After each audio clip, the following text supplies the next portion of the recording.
I'd like to call this regular meeting of the Coralville City Council to order. It is June 10th, 2025. Could I have the roll call, please? Knutson. Here. Vogelzang. Here. Quinn. Peterson. Goodrich. Here. All council members except Peterson and Nguyen are here. I know that Councilmember Nguyen will be joining us. Royce is traveling for work. The mayor is also in attendance, as is the city clerk, the city attorney, the city administrator, and several other staff in the audience. I would entertain a motion to approve the agenda. So moved. Second. Moved by Goodrich, seconded by Knutson. All in favor, please say aye. Aye. Aye. The agenda is approved, and actually, I need to go back real quick and just note that we need to amend the agenda. My apologies. We actually need to remove item number 6 from the agenda. So we'll do that again. I would entertain a motion to approve the amended agenda. So moved. Second. Moved by Goodrich, seconded by Knutson. All in favor, please say aye. Aye. We are good. The amended agenda is now approved.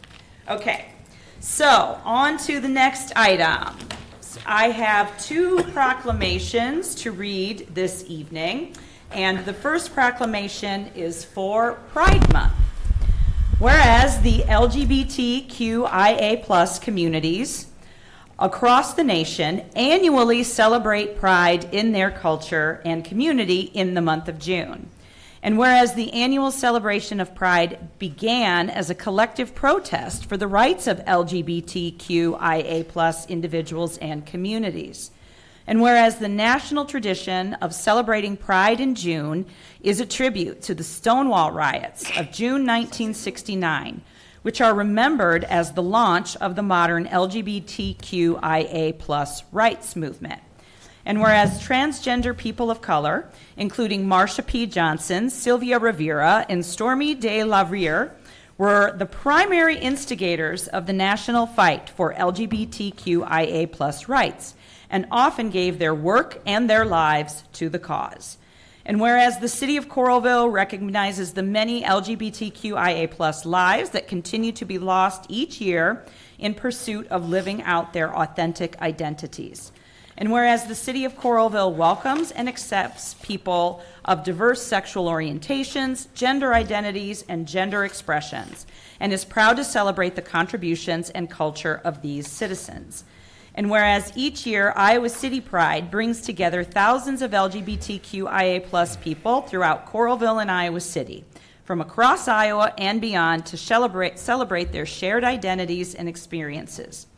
And whereas Iowa City Pride will be celebrating the city's 55th annual Pride Festival on June 21st. Now therefore I, Megan Foster, Mayor of the City of Coralville, do hereby proclaim the month of June 2025 to be Pride Month in Coralville. Signed on this 10th day of June, 2025, Megan Foster, Mayor. All right, I don't think we have anybody here to accept this one. I will talk a little bit about some of the events that we're going to be doing to celebrate Pride at the end of the meeting. So, happy to do that proclamation. And I have another proclamation to read this evening. This one is for Juneteenth. Whereas independence for the Pilgrims from the colonial rule of Great Britain came in the year 1776, following the Revolutionary War. And whereas even after this independence was won for these people, the people brought from Africa to this country were still forced to remain in legalized human slavery. And whereas President Abraham Lincoln signed an executive order entitled the Preliminary Emancipation Proclamation in September of 1862. And this was a test to see how the American people would react to the idea of freeing the human slaves from free labor, cruel treatment, sexual assaults, forced illiteracy, segregation of public services and amenities, and forced denouncement of their African roots. And whereas in January of 1863, President Lincoln issued the final Emancipation Proclamation, but the Confederate States of America did not honor it. After the Civil War and the defeat of the last troops in Galveston, Texas on June 19, 1865, The people of African descent were finally conditionally freed from slavery unless convicted of a crime. Whereas Juneteenth is the celebration of this historic event commemorating the national freeing of enslaved people in a way that cherishes the liberties we now all share. Now therefore be it resolved that I, Megan Foster, Mayor of the City of Coralville, do join governments across the country to proclaim June 19th, 2025 as Juneteenth, and encourage all citizens to recognize this week by becoming aware of the emancipation which affects the liberties of all people of color to this very day. Signed on this 10th day of June, 2025, Megan Foster, Mayor. Okay, excellent. Those are our two proclamations for this evening.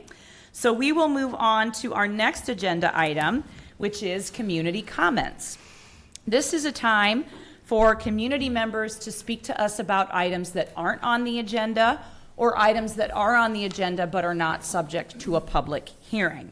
Each speaker will have 5 minutes, and we do reserve the right to adjust both the individual speaking time as well as the overall comment time based on the number of speakers or any accommodations that a speaker might need. So is there anyone that would like to address the council this evening? Okay, good enough. We will move on then to our next agenda item, which is the Intermodal Park and Ride permit fees. This is a public hearing, and this item will change the Intermodal Park and Ride fee from $50 to $55 per month. And these fees cover an access-controlled covered parking space in the intermodal facility, as well as an unlimited bus ride pass. So I'll now open the public hearing on this. Is there anyone that would like to speak to us? And do we have any written comments? No written. Okay. I'll close the public hearing, and we will consider the resolution. Resolution approving an adjustment in the park and ride fee for the Coralville Transit Intermodal Facility. Resolution introduced for adoption by Councilmember Knutson, seconded by. Second. Seconded by Vogelzang. Any questions or discussion on this item? Or comments? Still a great deal. Yeah, yeah. So this is, it maybe just a little overview of what this kind of covers it pretty much, but this is like for the cost of a pass. And you Yes, get this a would be parking for a space. monthly pass. You would get both the parking fee and a monthly bus pass is included in that. Right. So in the intermodal. Yeah. So that is a very good deal for both of them to be included together. And it's been a while since we've raised this. We've never raised it Never since we first built the intermodal. Yeah, so that's been about what, 10 years Yeah, roughly? 10 years. 10 years, yeah, Yeah. yeah. All right. If we don't have any other questions or comments, we can vote. Could I have the roll call, please? Knutson? Aye. Vogelzang? Aye. Goodrich? The resolution is approved, all ayes. Next item, we have the Coralville West Village. So the purpose of this resolution is to change the name West Village because that name is already being used in the city of North Liberty. All right, so could I have the resolution read, please? Resolution reaffirming the approval of the preliminary and final plats for Coralville West Village and the associated site plans for Coralville West Village. This resolution introduced for adoption by Councilmember Vogelzang, seconded by. Second. Seconded by Knutson. Do we have any questions or comments about this? Yeah, we've already approved everything, so Okay. this is just a name change so that they can get the plat recorded and they can start selling lots. Gotcha, gotcha. Looks like we only have to do it once, though. I'm only doing it once, yes. So they did submit 4 different, there are 2 site plans and 2 plats that they submitted. So they have to go through a bunch of work to get everything redone, but. Okay. All right. Could I have the roll call, please? Vogelzang? Aye. Goodrich? Aye. Knutson? Aye. Resolution is approved, all ayes. Next item, we have the 5th Street Villas. And this is the second reading of an ordinance that was a land use change. And this change in the land use will allow this parcel to be redeveloped into 20 townhome units. Could I have the the ordinance read, please? Ordinance number 2025-1007, an ordinance amending the Coralville Community Plan to reflect certain property generally known as Fifth Street Villas, Johnson County, Iowa, to be designated medium-density residential use in place of public, semi-public use, and low-density residential use. This ordinance introduced for second consideration by Councilmember Goodrich, seconded by. Second. Seconded by Vogelzang. Any questions or comments on this one? Okay. Roll call, please. Goodrich. Aye. Knutson. Aye. Vogelzang. Aye. Ordinance passes its second consideration, all ayes. Okay, next item, we have changes to our fireworks ordinance. In order to comply with recent Iowa legislation, the city needs to allow the use or explosion of fireworks within the city limits on July 3rd and July 4th between 9 a.m. and 11 p.m. and December 31st between 9 a.m. and 12:30 a.m. on January 1st. So could I have the ordinance read, please? Ordinance number 2025-1008, an ordinance amending Chapter 41 of the Code of Ordinance regarding fireworks. This ordinance introduced first consideration by Councilmember Knutson, seconded by. Second. Seconded by Vogelzang. So here we are again, Protest. making changes to the fireworks situation. And can you just, what is different about this? Okay, so this is since the beginning of the allowing fireworks was just 4 or 5 years ago. I can't remember when they first passed this and changed it multiple times. The cities had to allow the sale, but cities and counties could prohibit the use and explosion. So this ordinance actually infringes on that right, changes that statute to make us says that we have to allow them on these dates. So this ordinance just allows them on the dates that comply with Senate File 303, and the rest of the time, which is like June 10th to July 4th, and then a couple days around the end of the year, those will still be prohibited. But we have to allow them on these times. And if we ever want to write a citation, instead of having the state do it, we need to change the ordinance so that we could write a city charge instead of a state charge for that. So that's why we're changing the ordinance. Okay. I know we have to follow the state law, but this way we have control whether there's any violation citations issued.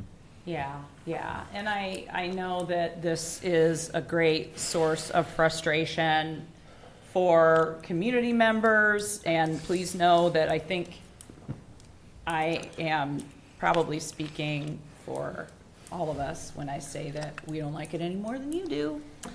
And we hear about it constantly. It's not good for veterans that have PTSD or anybody else that might have PTSD.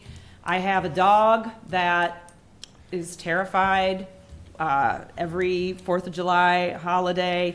And yeah, we know it is very frustrating, and we've tried to do a lot of different things over the years, but the law keeps changing. So there is a way for people to file or to call in complaints, right? Yeah, you would call into the police line, the main line. You don't need to call 911 to make a complaint, and then if we either pick up or the JEC would forward the complaint, and we could take a look at it. So Sure. we have had violations issued in the past. Okay. So Yeah. Okay.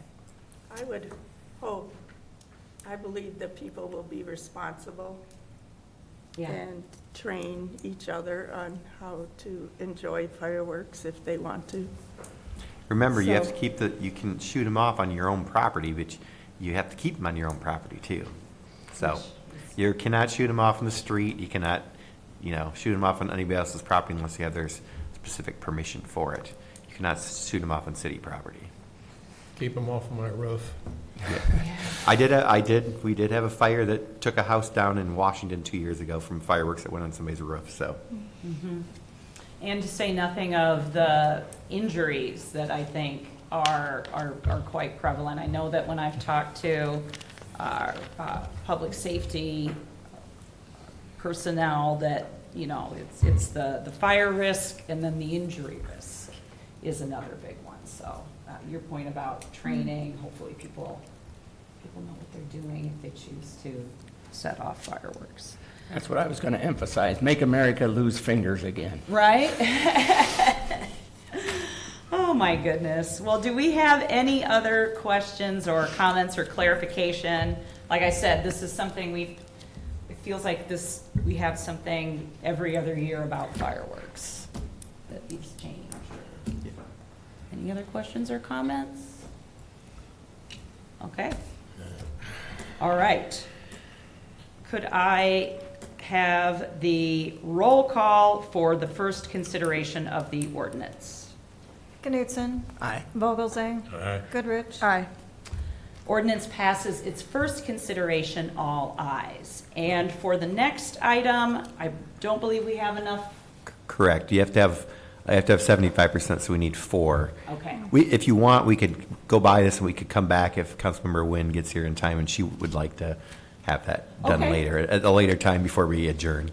Sure, yeah. Yeah. So when we If not- get to the end, Yeah. we can go back. If not, we can always put it on the next meeting if we have 4 people. For sure, we have 4 people here next meeting Okay. also. Excellent.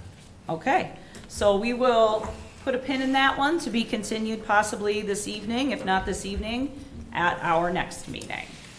Okay. Next item, we have some other changes related to recent legislation, and these are changes to our unbiased policing ordinance. And again, in order to comply with recent legislation that forbids cities in Iowa with the Civil Service Commission from having a board for the purpose of citizens' review of police conduct, our Chapter 31 unbiased policing ordinance needs to be removed from the Code of Ordinances. So could I have the ordinance read, please? Ordinance number 2025-1009, an ordinance amending the Code of Ordinances of the City of Coralville by deleting Chapter 31 unbiased policing. This ordinance introduced for first consideration by Councilmember Goodrich, seconded by. Second. Seconded by Vogelsang. All right, so just a couple of quick things on this.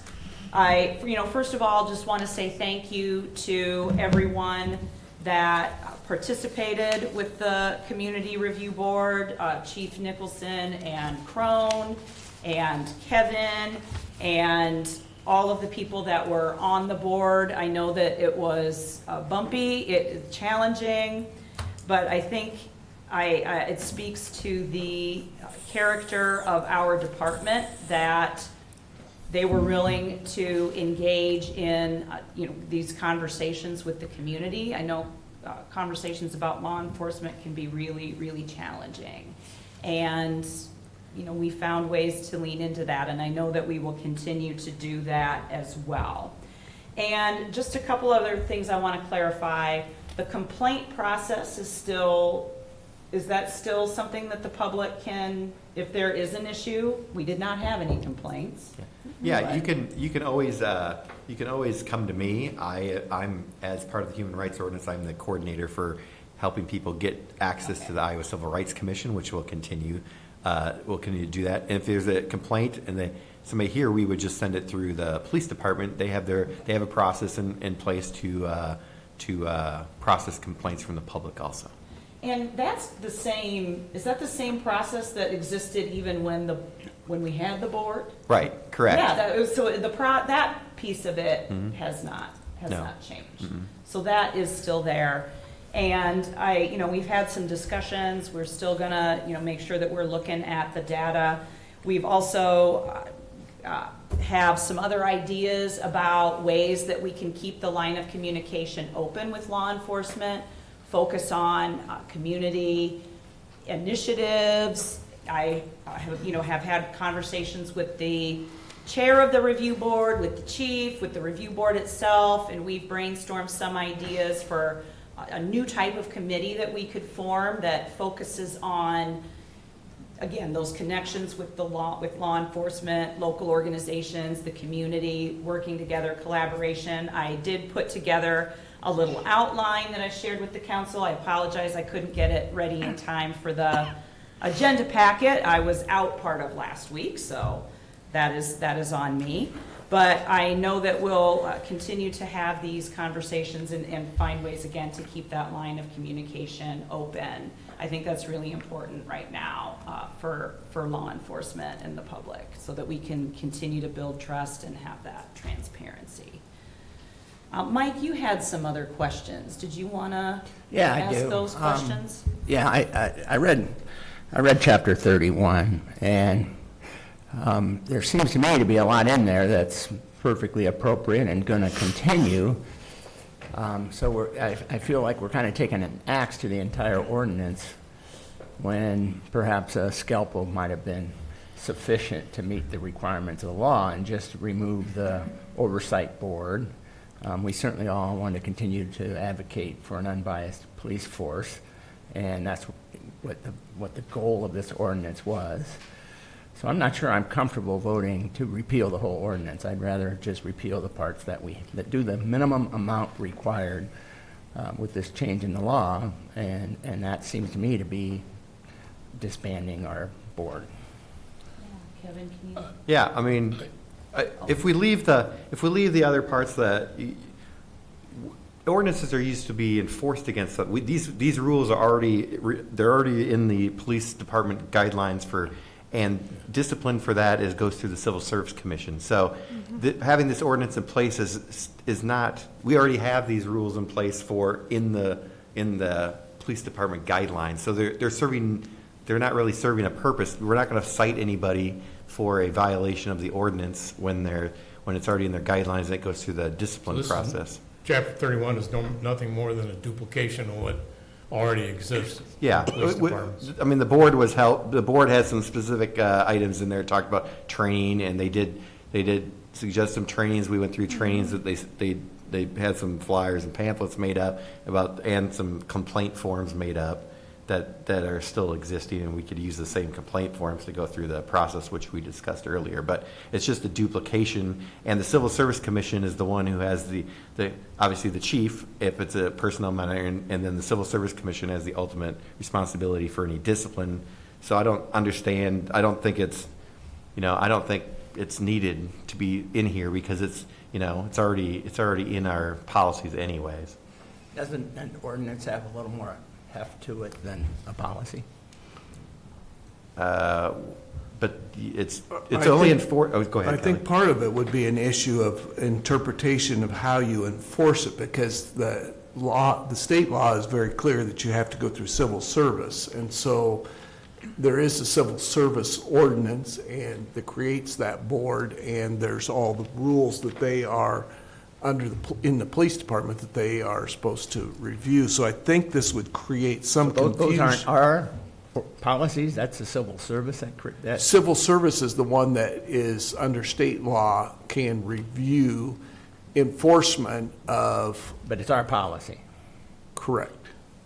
Yeah.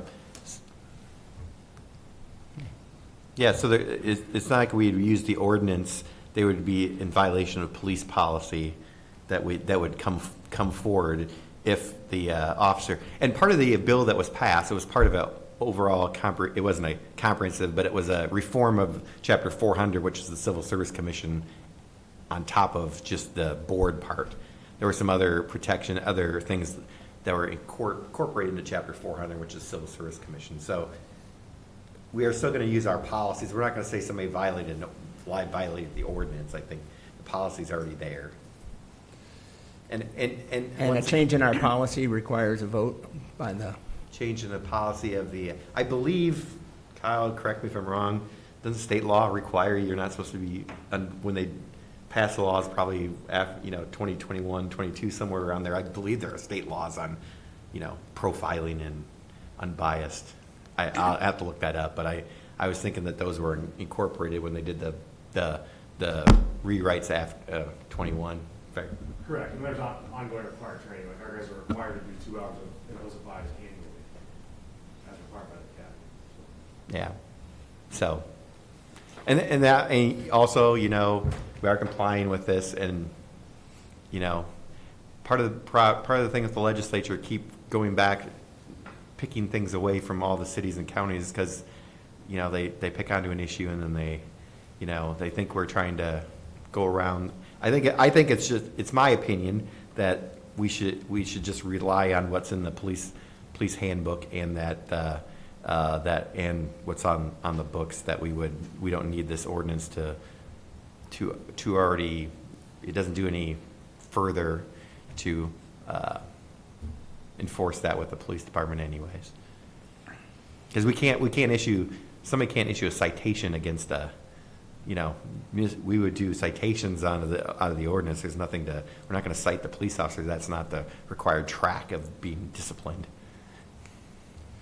Yeah, I'm still not comfortable voting it to Okay. remove Okay. an ordinance that says we're going to be unbiased. Do we have any other questions or comments about this? I was thinking that this, or that was an explanation of what this committee board did. It was an explanation in that the ordinance itself, we are deleting, which includes that part of it. Clearly the creation But of that the board doesn't is mean embedded that, in the ordinance. But that there's a lot doesn't more to mean the that we ordinance. won't have unbiased policing in Coralville. It just means part of that board was making those observations and so on, and now we're not having that board.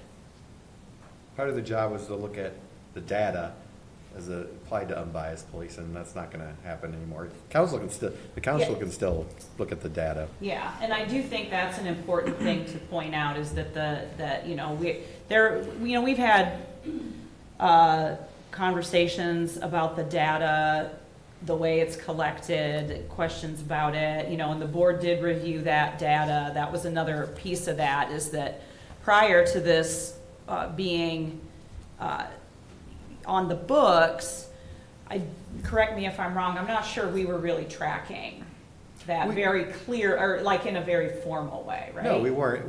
Yeah. When we started doing the information tracking, every time there's a stop, the officers fill out a form or fill out a data point or database, and put a bunch of information that we had never collected before. Yeah. So I think that piece of it is important, and I think once we figure out, I know there's, like I said, a lot of conversation about maybe looking at a different way to collect the data, but that will still be, yeah, the council can Yes. always look at that. That's not outlawed. right, Yeah. right. So that piece of it will also still exist. So the bottom line is, if my understanding is correct, with the ordinance or without the ordinance, issues would still end up with the police department and with you. Right. Even with part of the frustration with the board process is the state law wouldn't allow the board to look at complaints anyways. Right, So right. that was part of the frustration with the board, is that what they thought they were going to do, they didn't have the right under the law to do. They're still going to have the same requirements. They're still going to have to follow the same requirements, and if officers have that violation, they can be subject to discipline from the chief, and which can be appealed to the Civil Service Commission. So the end result is there really is no purpose to have this ordinance in place anymore. In my opinion, no. The board, I don't think there is. It's duplication because the policies are already in place that unbiased policing is required under Coralville's standards anyways. Oh, here comes. And to clarify one more time, changing that policy requires a vote of the council? Well, I think that's why I was trying to figure out, I was trying to do a quick search because I think it's already in state code anyways.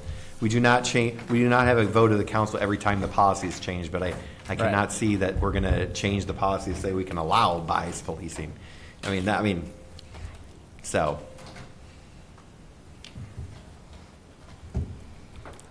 It wouldn't get many votes. Yeah. But I would like it to Yeah, so, come to our attention before it just happened. yeah, that would, yeah. Any other questions? We are just discussing this, and I don't know how to give a condensed version of the So, conversation we just Councilmember had. Knudsen had some questions about why we're deleting the whole ordinance and not some of it. My explanation was that these policies are already policies of the police department, and officers are, with or without the ordinance, are subject to discipline for the violations, for violations that are in this ordinance already. So I just don't think there's without the board behind it, I don't think there's a reason to have the ordinance on the books, and I don't like having ordinance on the book that aren't going to ever be enforced. It's just for. So that was my explanation. Did I miss anything? Did I? No, I think No, I that's, think that's very valid. Yeah. I was just struggling Yeah. with I don't think voting it- to I don't think it remove means a you're a- ordinance that says Yeah. we're going to be unbiased. And when I feel like to comply with the law, we could just remove parts of that ordinance. Remember, we do have a human rights ordinance too that covers, discrimination based on numerous categories of individuals. Yeah. So that's already in place, and that's not affected here. I will say, it's okay for me to have an uncomfortable vote. Yeah, now and then. I'm not saying that. I just want to make sure I got everything that you walked into. So Yeah. Can I ask a quick question? So what happened after 4 years? And then a new administration come, and then we get back to all of the things that we've done before this. Then are we gonna go back and look at what we it's the- remove and add it back on? And It's the council's decision at the time, if they want to, I mean, we're on fireworks rendition number 4 of our ordinance in 5 years, so. Yes. So, I mean, there's, as long as that's in state law, you can't have the board back, because we do have a civil service commission, so unless that state law has changed, I mean, it could change and could go back, and then the council could make that decision at that time. just feel like a lot of time wasted. I On don't, that, yeah. I don't Well, disagree.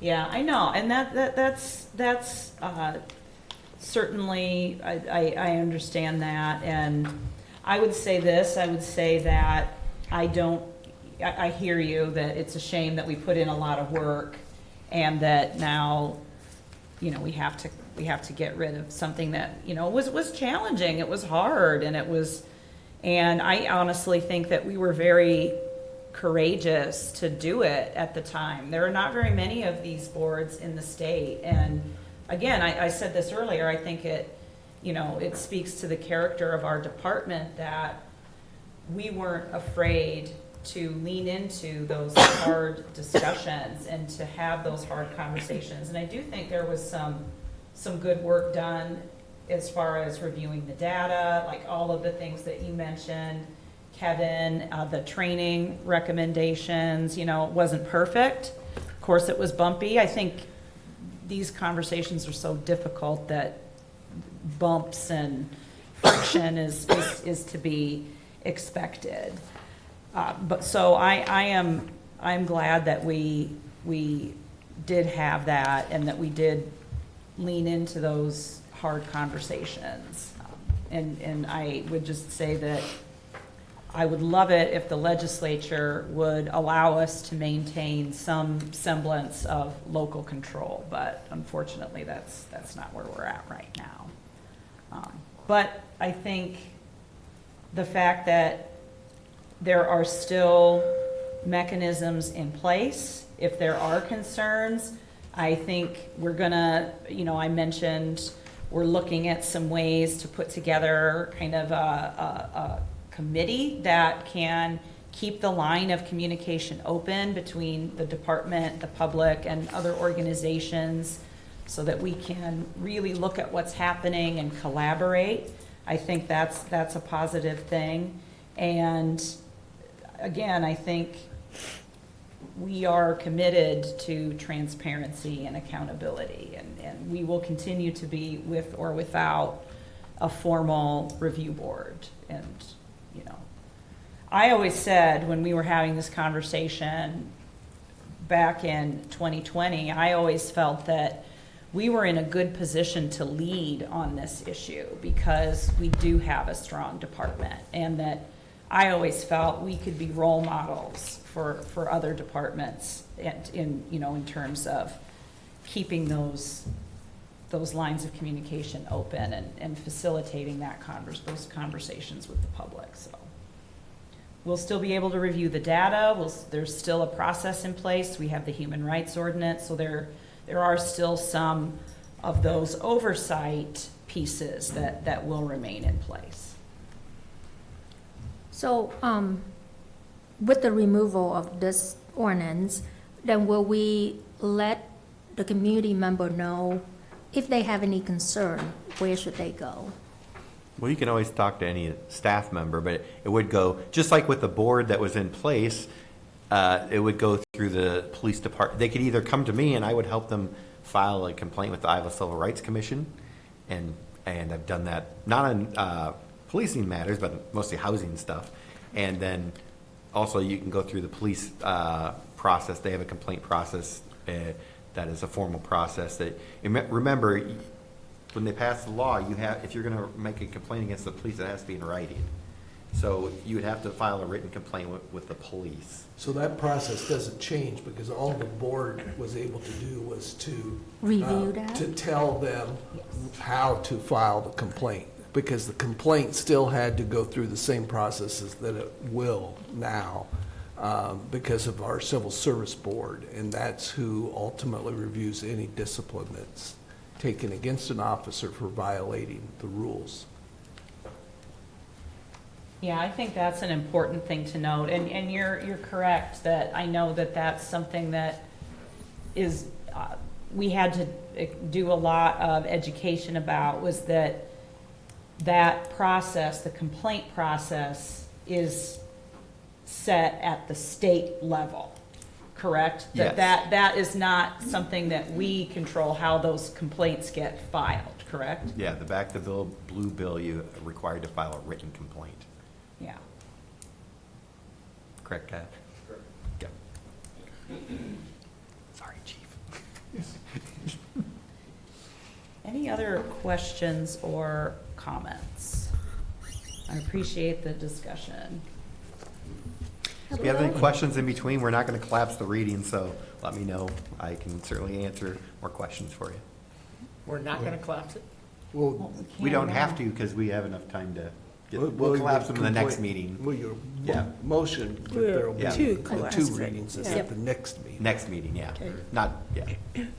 One quick question. How many other places and policies and ordinances that the unbiased concept it would be addressed, the non-discrimination, and, I mean, it's dealt with in multiple places, right? Yeah, I mean, so- we have the civil rights ordinance, and obviously, all our employees are subject to Right. all of the city employees, not just the, discrimination policies, stuff like that. Obviously, police is a special case because they have different type of interaction with the public than, like the people at City Hall, but those policies are all in place. None of our employees can. So we got the non-discrimination, we already have police policies, which are basically the same as this Yeah, ordinance. And they are required to have training from the IELA on these subjects on top of that Yeah. every year, so.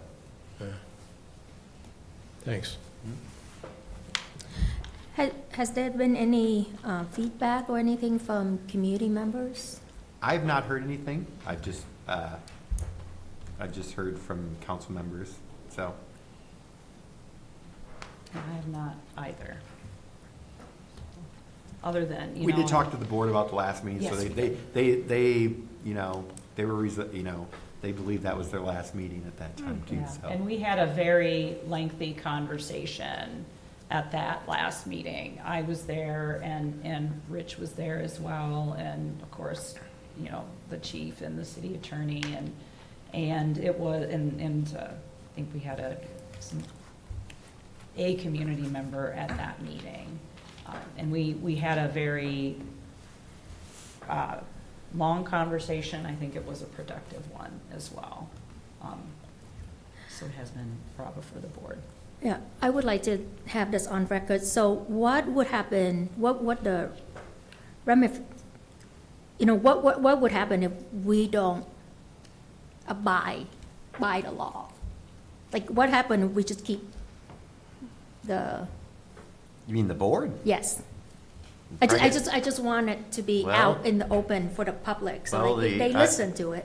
Obviously, I don't have any, nobody's ever said that to us, but if you remember, the Attorney General did have a discussion with the sheriff in Winnebago County about some other different laws, so, I mean, it is the law, may, like it or not, it is the law of the state, and we should be, I know nobody here probably likes the law, but that's the way it is. I mean, I think we should abide, I would always say we should abide by the law, so that's my request, and so. What's the penalty, I think, is what she's asking.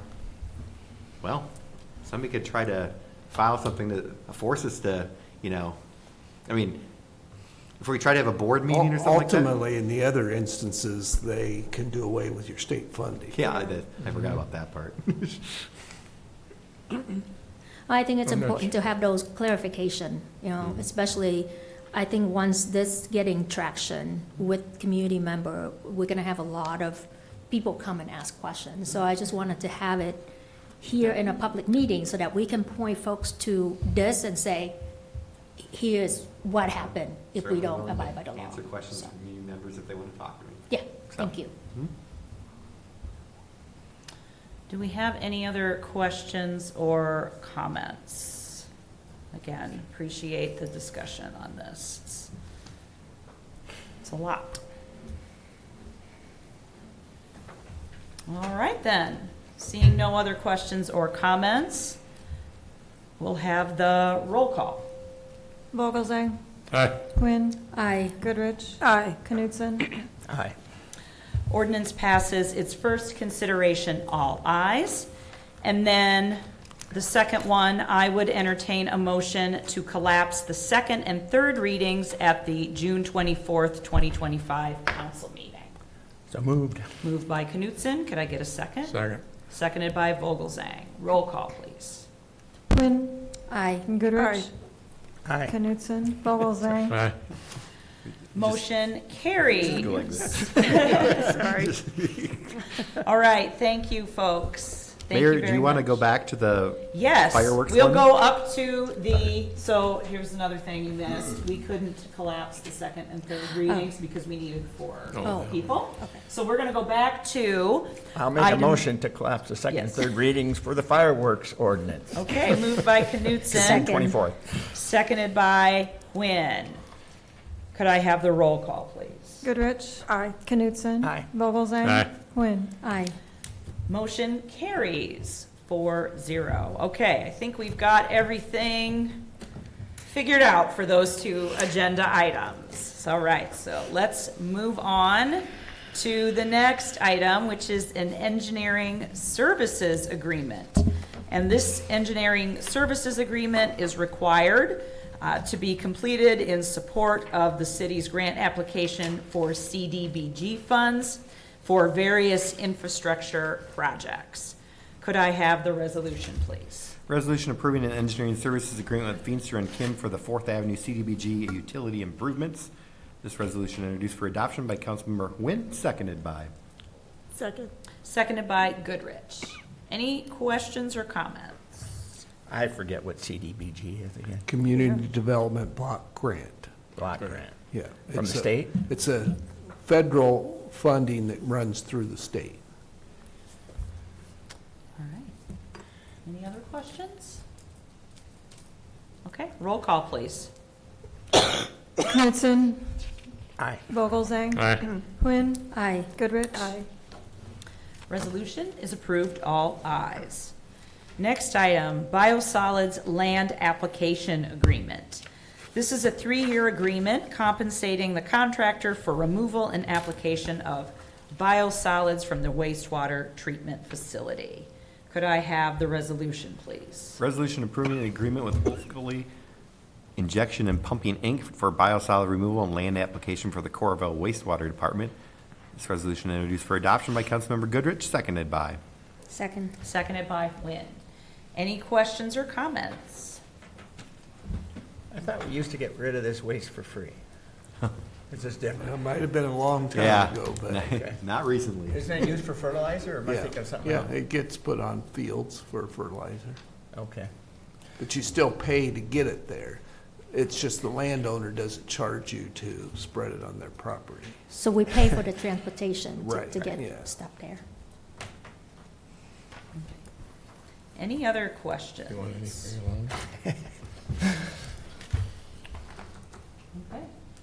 If you pay me that much. Could I have the roll call, please? Vogelzang, Aye. Quinn, Aye.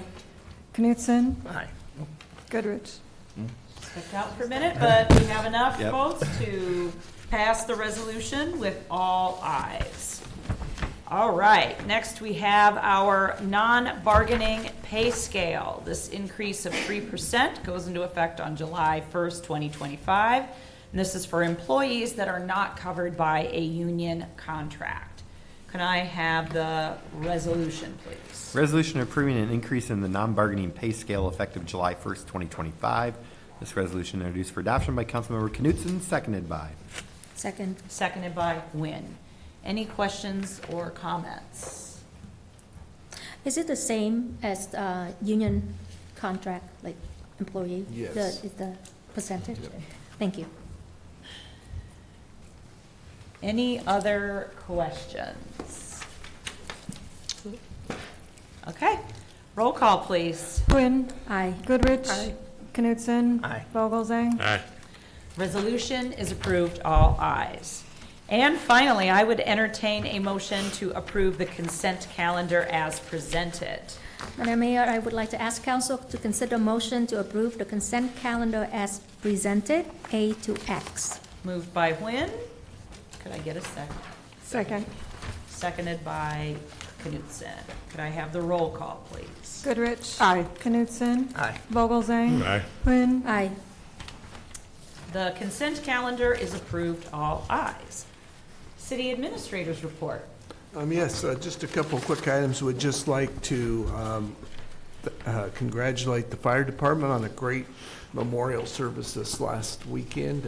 Another awesome event, and was in community last week on the Ragbri pre-ride and was talking to an individual about how important this was to their family. And when they noticed I was from Coralville, or we talked about that, that was the first thing that they brought up was the memorial and the service and how important it is to them. So I know lots of people around the state come here for this event and appreciate what gets done with that. And just would like to wish our former city attorney, Don Deal, a happy birthday tomorrow, his 93rd. Wow. That's it. Okay, thank you. Mayor's report, I have a couple of quick things. So, earlier I read the proclamation for Pride Month and just wanted to give a shout out to the folks with Iowa City Pride. We are very excited to partner with them again this year. We partnered with them last year on some new fun events. Really happy that we can celebrate Pride together and bring some of those events into Coralville. So this year we have a couple of fun things that I just wanted to note. On June 17th from 6 to 8 p.m. at Tavern Blue, there will be a Putt-Putt for Pride event. Attended this last year. It was really fun. And, you know, there was a lot of great music. The putt-putt in the facility was open. Lots of fun. So happy to be doing that event again this year. And then there is also the picnic and pool party on June 18th. That is from 5 to 8 p.m. That will be here in Morrison Park. And if I remember correctly, the admission to the pool is, I think, still, it's $3, and there'll be some other Yes. food and events, entertainment at that event as well. So that is on June 18th here in Morrison Park. Another event that I wanted to highlight is a documentary film that will be shown at the Coralville Center for the Performing Arts. This is in collaboration with the Friends of the Public Library.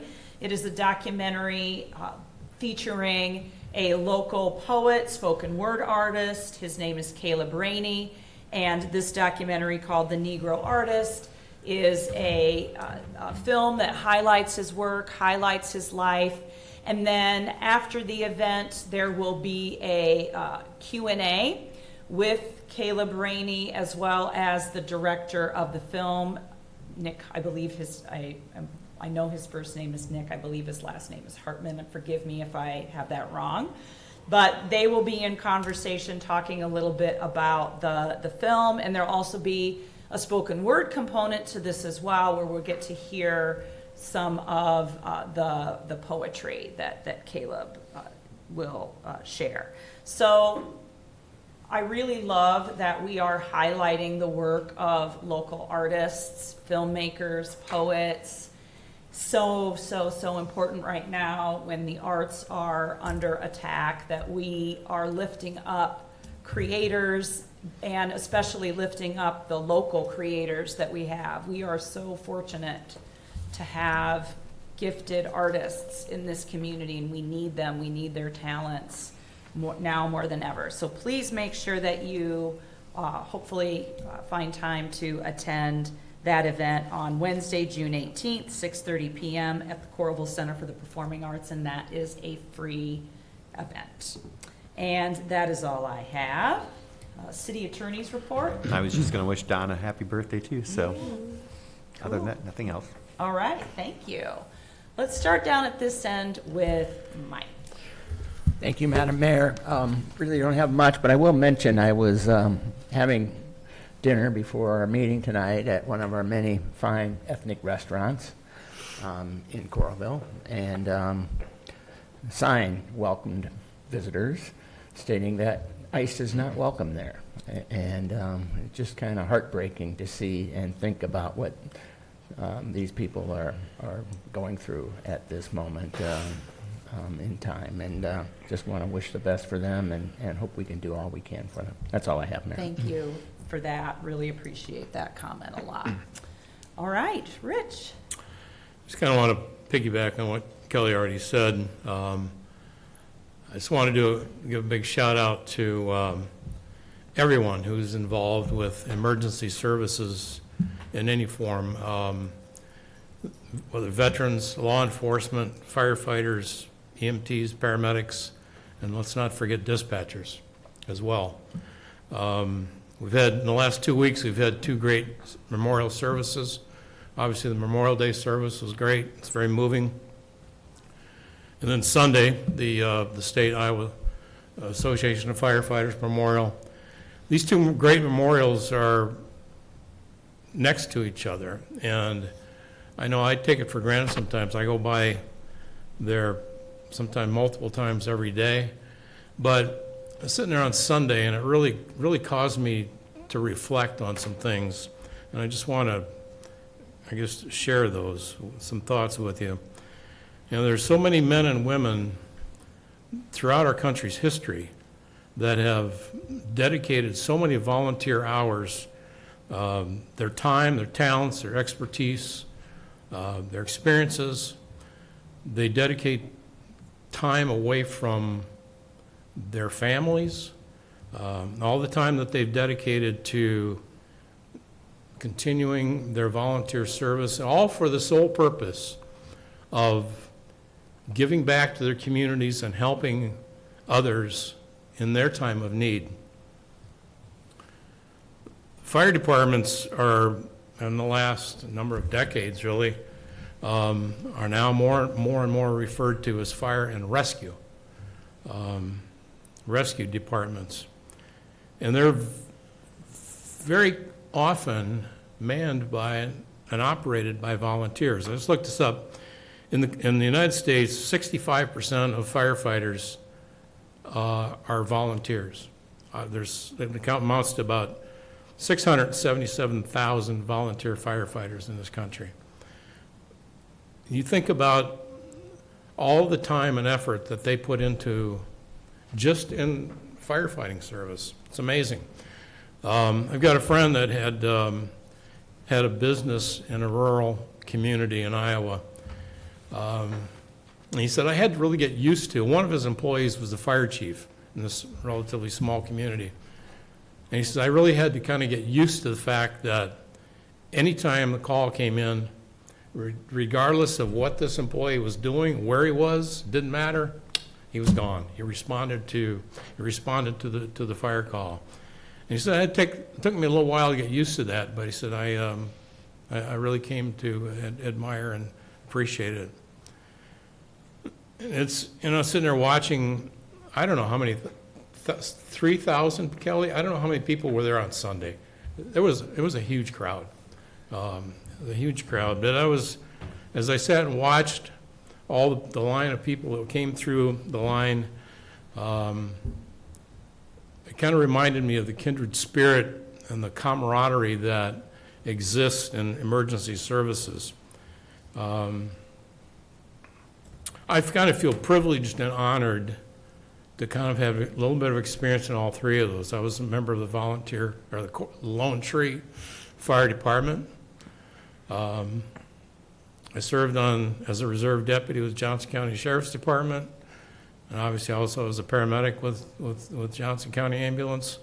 So I feel privileged to have seen, experienced a little bit of all three of those arenas in the emergency services, and it means a lot to me. So I just want to express my gratitude, my appreciation to each and every individual that's involved, veterans, firefighters, law enforcement, everybody that's involved in EMS. I just want to express my gratitude for each and every first responder in this country. Thanks. All right, thank you. Thank you very much. All right, hi. Thank you, Madam Mayor. Summer is here, so this is the first week of summer officially because school is out last week. And with summer, there come a lot of events in our community.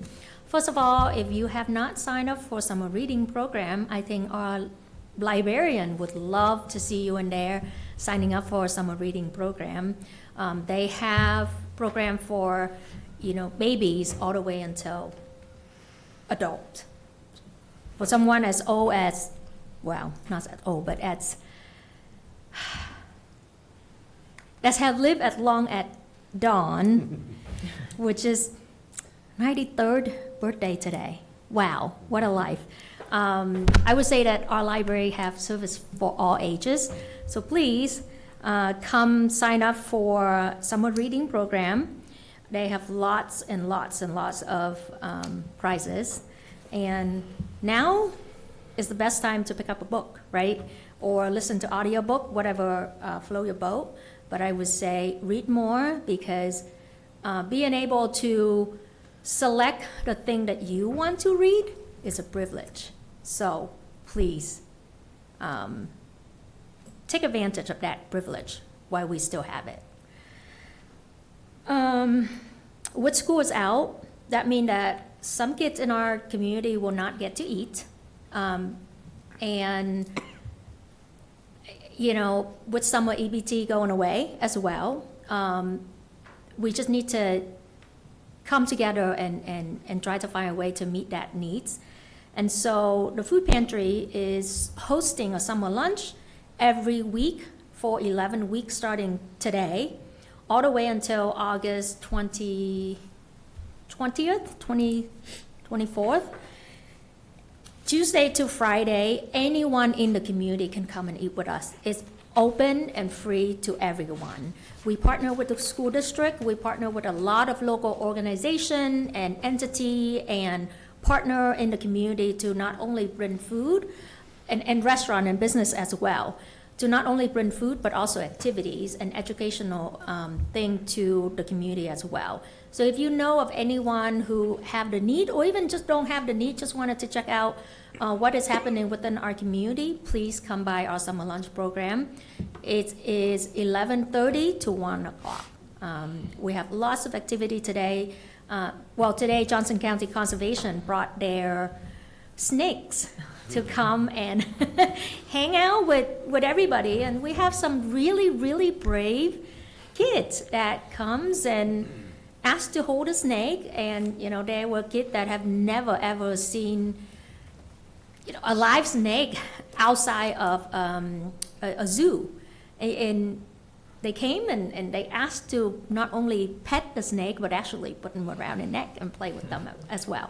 So, you know, there's a lot of opportunity to experience things that you've never experienced before. So I would encourage everybody to check that out. And then also, I mentioned earlier that summer EBT is going away. So there is a program that the governor has rolled out called Healthy Kids Iowa. And what it is it's a food distribution in place of summer EBT. And so every family that is qualified, that means that if you receive SNAP benefit, or if your kid go to school and receive free and reduced lunch, if you are on Section 8 housing, you qualify for this food. We are working together with the city and, you know, other partner organization to have a distribution on June 25th from 2 to 6 p.m. at the Northwest Middle School parking lot. I have flyers, so if you need flyer to distribute elsewhere, let me know. And if you know of anybody who's looking for supplement, please send them our way. Now is the time that we need to, again, put our head together, link our arms, and do everything that we can with what we have to support our community. So, thank you. All right, thank you. And last but not least, Lori. Excuse my coughing today. I just wondered if Scott would give us a little update on road work in the Coralville area. We have road work going on, Scott? Where? I haven't seen anything. No. Yeah, happy to give an update. I'll start on 5th Street, right outside here. A lot of activity today. I don't know if you've been over there, but on the north side of 5th Street, along the park frontage, they completed the sidewalk and new sod. So it's suddenly looking almost complete over there. They're continuing to work on sidewalks and driveway connections for the apartment buildings along the south side. So we're within probably another week or so, and we'll start being able to get some of those apartment residents back into their normal parking lots. And there was a lot of work going along east on 5th Street over towards the library, and that is all related to reconnecting water services to the new water main. So that process will hopefully wrap up by the end of this week as well. On Monday, we started our 12th Avenue detour that is related to the Well 16 raw water main installation. And the reason we're having the detour is we have 2 areas where we physically have to open trench across 12th Avenue to install the water main. So that work is ongoing, and wanted to mention too that our streets department has taken advantage of that closure to do quite a bit of additional street patching in that area between Liberty Lane and Northridge Drive. So it's a little bit of a detour, but it's not too bad. And I monitored some of the traffic today, and it looks like it's going all right. So the other project we have up in that area is Oakdale Boulevard force main. There's quite a bit of excavation along Oakdale Road where they're having to do one last section of open trenched force main versus directional drilling. But that's another area that we expect to be cleaned up by the end of this week. So did I miss any that you can think of? Those are the ones I was thinking of. Yeah. Yeah, and I'll just mention real quick, there's also a closure on at the north end of North Liberty Road approaching Dubuque Street roundabout in North Liberty. Oh, yeah.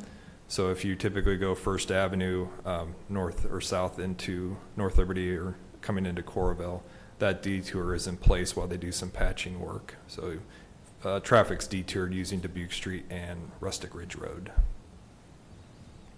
But that's not us. We didn't do that, so. How long is that going to be? I believe it was 2 weeks. Yeah, it's just patching. The sign says 1 week. Oh, I was pessimistic, I guess. But, I see it. yeah, so. Okay? Great, Thank you. thanks. Thank you. All right. With that, I would entertain a motion to adjourn. So move. Moved by Nguyen, Second. seconded by Knutson. All in favor, please say aye. Aye. We're adjourned. Thank you, folks.